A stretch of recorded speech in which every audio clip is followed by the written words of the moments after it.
I'm Vesselin Popovski, Professor and Vice Dean of the JGLS Global Law School, and also I run the Center for the Study of United Nations in the law school.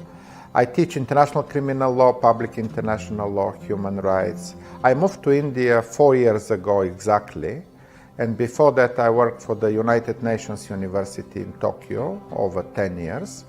And this was probably the most fruitful time when I engaged in many book projects and published over 20 books on various issues, including international law, peace and security, United Nations system, human rights, and so on.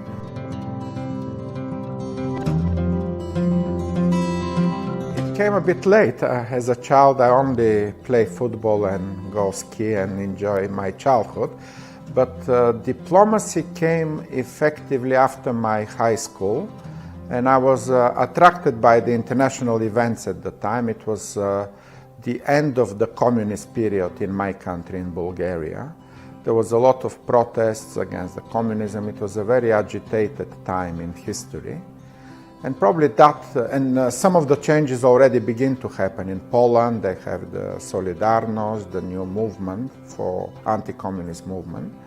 And somehow that shaped my understanding of international relations, international law, how important it is to create cooperation among states, what is the role of United Nations in those processes, and probably that shift, although my favorite subject was mathematics and physics, somehow those events around me shaped my preference to move to study more international relations and international law.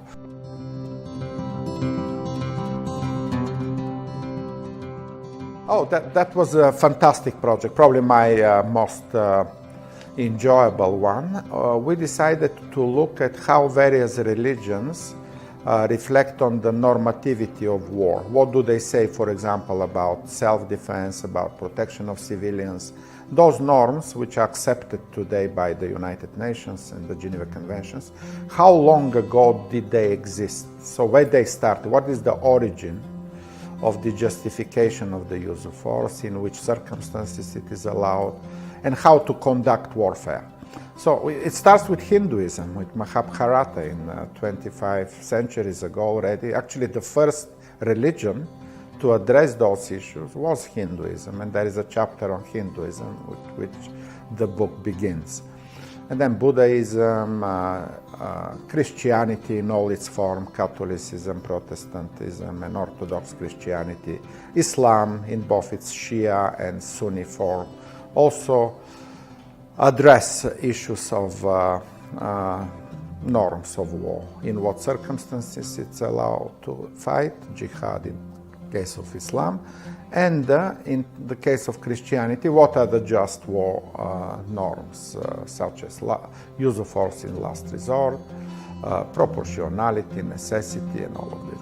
So these are kind of the origins of what I call today international criminal law, international humanitarian law. And somehow it's interesting to point that all of the norms, all of the human rights did not start in the West. These are not French or American or British. They actually belong to countries such as India, Iran, much earlier than the West. The West is kind of very late in the history. If we take the Renaissance and the Enlightenment in Western Europe, it only happened much later than the development of those norms in other traditions.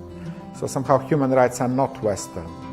They're universal. They started much earlier and everywhere else in the world.